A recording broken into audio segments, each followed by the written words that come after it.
Hey all, Joe here, and here to talk about Pika Libre, or Pika Girl Pikachu, or whatever you want to call Pika Libre. Now, of course, this is part 1 in the series where I'm going to be going over a basic guide, slash some first impressions, slash some tips and tricks, and then in part 2 and 3 I'll go a lot more in depth, and you'll just have to see what happens in those videos when they come out. Also, make sure to vote in the comment who you want for the next time, and of course, I've been really enjoying this fighter personally, so I skipped around a little bit in the voting, and then the most voted person will be the next video instead of this one. I've just been really enjoying this character, but with all that said, let's get going. So let's get started by talking about my first impressions of Pika Libre, and that's what I'm going to be calling her this whole time, or just calling her a her.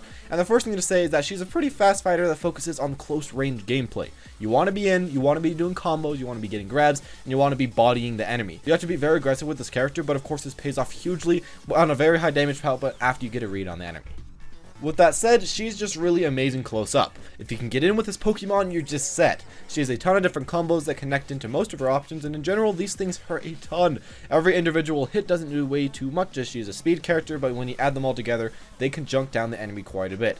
As well, you can combo a lot of your moves into your A moves, so that's a nice bonus because the A moves just do a ton of damage. The next thing I'd like to talk about is her buffs, and she probably has some of the easiest buffs to get in the game. All you have to do is either wall jump, go for your burst attack, and there's a few other things you can look up yourself. Now, the really good thing about these buffs is that they give you free stats, free damage, and of course, free defense. And they also give you some free damage when you combo the opponent into a wall, so that's nice too.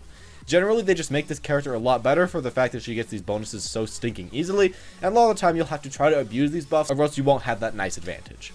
The thing after that I want to say is that her Electro Web, her back A, and her Wild Charge, her down A, of course in the dual mode, are really ridiculous. Next to the wall, Electro Web is almost uncounterable, and it beats out almost every option in the game, other than, just attacking. And of course, Wild Charge beats almost all the weak attacks in the game, as it is a nice counter, and as well, it breaks through other counters for the most part. In general, these two moves are just really good, and some of the best moves in Pika Libre's kit as a whole, so I really wanted to mention them. The next thing I want to say is that she has okay far range, but it's really not the best. Her moves come out pretty quick, but they do have quite a bit of ending lag after they do come out, of course. It's very hard to space a far with this character, and you can be camped because of this fact. But at medium to close range, normally you'll do pretty dang fine. As well, many of your different camping moves connect into melee range hits, which is really nice, as it allows you to continue the beatdown, which is what you'll be wanting to do as this character the whole time anyways. Finally, I want to say that her synergy mode is pretty good. Now, in the synergy mode, it gives her combo game even more power, as it makes so, the Y actually stuns. That's just insane. And then after the stun, you can combo into a lot of different attacks, and most of those attacks you can combo it into get powered up in some way from the synergy burst, so that's really nice.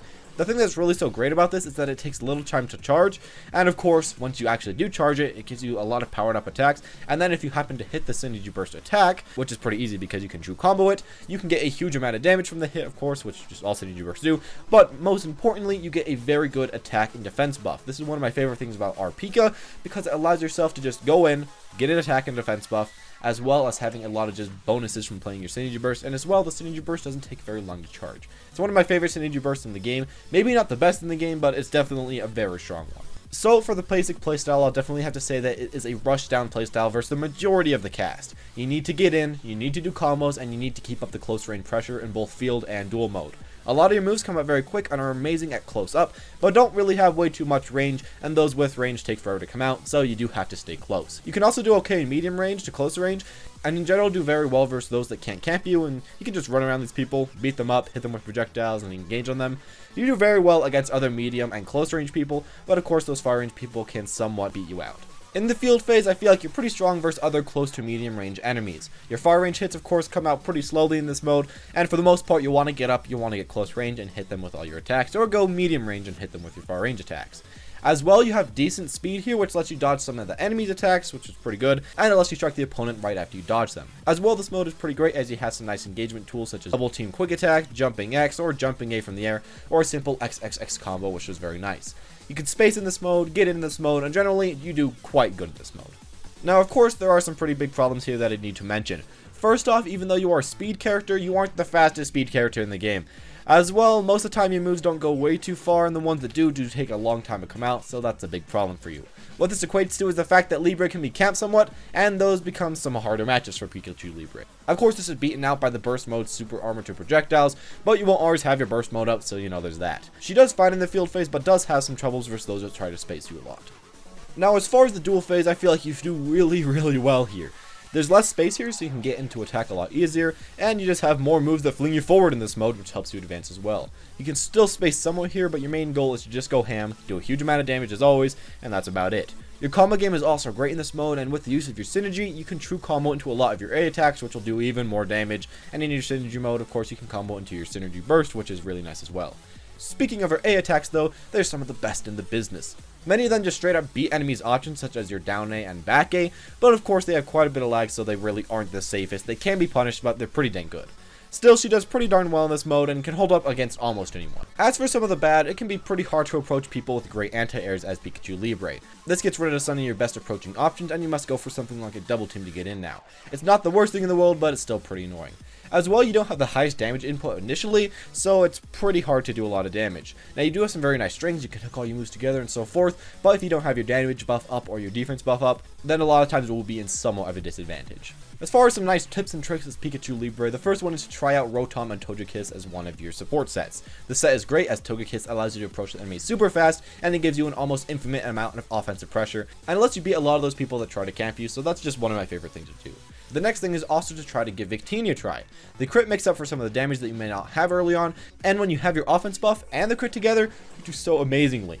As well, you have some crit only combos, so you just have to keep that in mind as well. Also, it does have to be said that the Victini/Dragonite combo is nice, as Dragonite also has a move that will stop projectiles, so you can just run through that and then attack people that are trying to hide behind their projectiles. That's really cool. Finally, I'd say try out a support focused build as far as your stats and as far as what Nia does. Your supports are huge when playing Pika Libre, and they can help you make or break a match. Your burst doesn't really need help, as it'll come out most matches anyway without help from Nia, and of course it could be focused more on support timers instead of giving you a little bit of extra burst, and those support timers could really just make you win the match flat out. Finally, I feel like Pika Libre will be a fine character. It has some distinct strengths, and its weaknesses really aren't way too exploitable. She does do okay at most matchups, and can body some certain ones. And as well, she has a lot of tools that are great with her A button. I don't really feel like our Pika will get that much attention, as the regular Pikachu is much more popular and is seen as a high tier right now, but still, Pikachu Libre is looking pretty solid as well. Thank you all for watching. I hope you enjoyed the video. Of course, there will be a part 2 and a part 3 of this series that go a lot more in depth and different stuff, and you'll just have to see what the in-depth stuff is in future videos, so make sure to check those ones out when they do come out. Also, vote for who you want next time in the comment section below. I already have somebody for the next video, but vote for the people after that. Like, comment, subscribe, and I'll be seeing you all next time.